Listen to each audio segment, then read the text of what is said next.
صحیح. ایک صاحب پوچھتے ہیں مولانا صاحب یہ علیین اور سجین کیا یہ دونوں مقام روحوں کے ٹھہرنے کے ہیں؟ علیین اور سجین یہ روحوں کے مقام ٹھہرنے کے ہیں یا کیا ہے؟ کوئی نیا جہان ہے الگ سے بنایا ہوا اللہ تعالیٰ نے؟ جہان الگ ہی، اللہ تعالیٰ کے جہان جو ہے ان کو ہم نہیں پوری طرح سمجھ سکتے. یہ کرے جو ہیں آسمانی یہ اتنے زیادہ کہ ہمیں خبر نہیں. مرنے کے بعد نیک لوگوں کی روحیں جو ہے نا علیین میں ٹھہرا دی جاتی ہیں. وہاں کھلے کمرے ہیں جہاں تک نظر جاتی ہے اتنے بڑے بڑے بنگلے ہیں، جنت کی طرف سے دروازے کھلے، خوشبوئیں آ رہی ہیں، راحت اور آرام سے رہتے ہیں.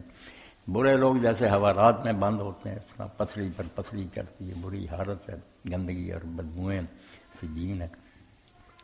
ایک صاحب پوچھتے ہیں مولانا صاحب میں شادی شدہ ہوں. بس علیین کو سمجھ لیں ریسٹ ہاؤس میں جیسے ٹھہرائے ہوئے مہمان، ابھی جنت کا فیصلہ نہیں ہوا.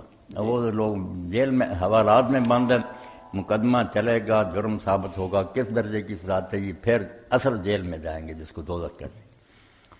یہاں ایک بات نا بیان کرنے کے لوگ سوال کرتے ہیں کہ اللہ تعالیٰ کو سب علم ہے، جو اس نے نیکی بدی کرنی تھی وہ بھی ریکارڈ بنا، کیوں نہیں مرتے ہی فیصلہ کر دیا جاتا کہ یہ جنت چلا جائے تو.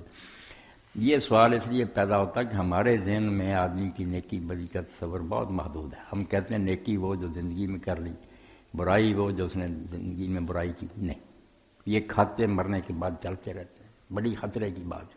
میں اب لوگوں کو جو بتا رہا ہوں، میں مرد ہوں، میری ہڈیاں بھی مٹی کھاد ہے، مگر میری باتیں سن کر جو لگیں گے ان کی نیکیوں میں سے مجھے برابر نیکی ملے گی، ان کو بھی ملے گا کرنے کا مجھے برابر.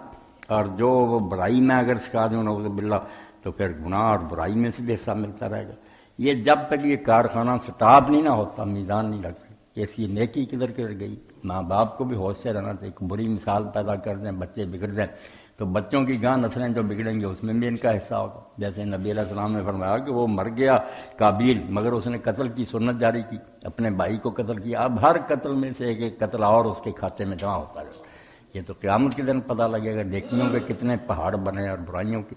سنبھل کر قدم رکھنا چاہیے. اللہ یہ فیصلہ اسی وقت ہوگا جب دنیا کو اللہ ختم کرے گا، پھر دیکھا جائے گا کہ اس کی نیکی کدھر کدھر گئی، برائی نے کیا کیا رنگ دکھائے.